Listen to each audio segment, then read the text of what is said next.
ethnique. Aujourd'hui, on ne cherche pas à comprendre grand chose dans ça. Ce qui fait que généralement, on souffre aujourd'hui. Tu t'en vas faire palabre avec ton allié, mais tu vas venir plus tard. Tu ne sais même pas, mais tu vas souffrir pour ça.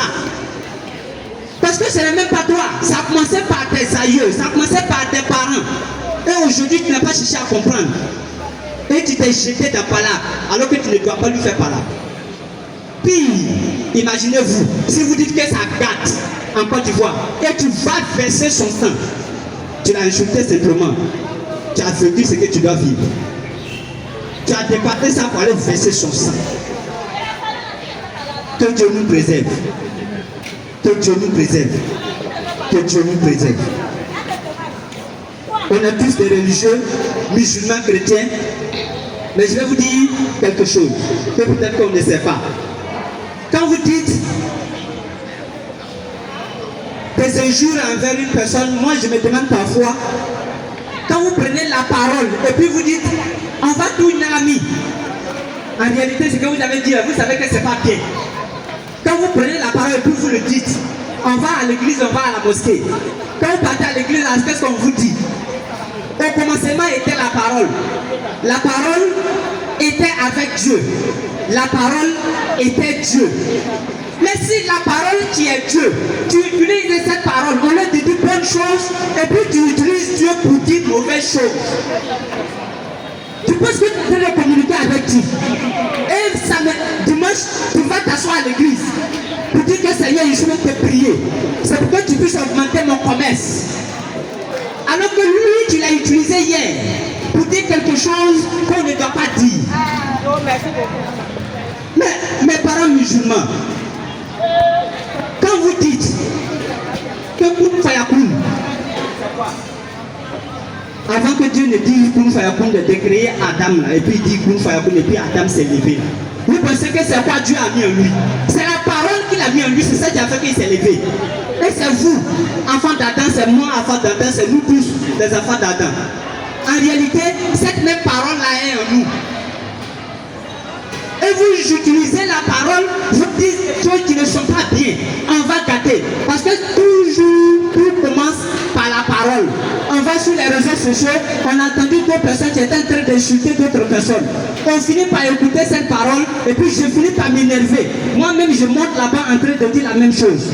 Alors, que si nous tous on comprenne le sens de la parole et qu'on sait qu'on ne doit pas utiliser la parole qui est Dieu pour dire quelque chose qui n'est pas bien, alors qu'on va aller s'asseoir à l'église et à la mosquée pour utiliser cette même parole pour prier Dieu, alors moi-même je me pose des questions.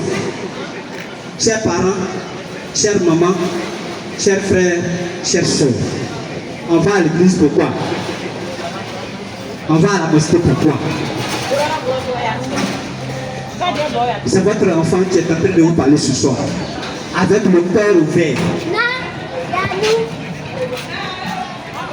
Vaut mieux prévenir que guérir. Vaut mieux prévenir que guérir. Je dis Yako à telle famille. Avant d'aller dire Yako là, nous vos enfants, à la Fondation pour la paix communautaire et internationale, on passe ici dans ce marché là pour vous dire qu'il ne faudrait pas qu'on arrive là même, parce que c'est pas bon. Si tu dois mourir là, il faut mourir parce que c'est la mort de Dieu qui t'a pris. Si tu dois mourir là, il faut mourir parce que tu es tombé malade, on t'a soigné jusqu'à ça ne peut pas.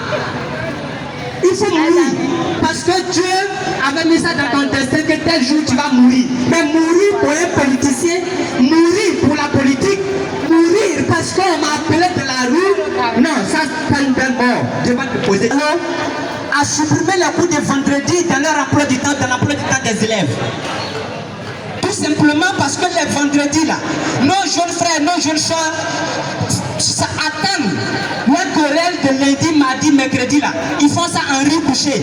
Et puis ils attendent le vendredi soir. C'est ce qu'ils appellent défiance. Et ils viennent se défier avec des machettes et des couteaux. Ça tue d'autres personnes. Un enfant est mort au Djibo. Un enfant est mort au berger. On a entendu un qui est mort à la Renaissance. Et tout récemment, il y a un qui est mort. Tout récemment, là, il n'y a pas 2 semaines. Il y a un qui est mort au Coco, au quartier Coco. Et après ça, ça n'a même pas fait une semaine pour ajouter sur l'autre. Il y a des enfants encore qui sont allés attaquer un enfant. Un élève. Et ils ont enlevé sa main. Ils ont coupé sa main. Imagine-toi, maman, tu es à la maison, ton enfant est parti à l'école, et puis il vient à la maison avec un bras, parce que l'autre bras coupé. Son ami, lui et son ami, ils se sont lancés des filles, et puis ils se sont retrouvés quelque part, ils se sont machetés, et puis il vient avec un bras. Il a avec ses 2 bras, il a eu combien d'argent pour s'occuper de moi? Et puis à plus forte raison, c'est avec un bras qu'il me vient à la maison. Papa, maman, échangez avec nos enfants à la maison.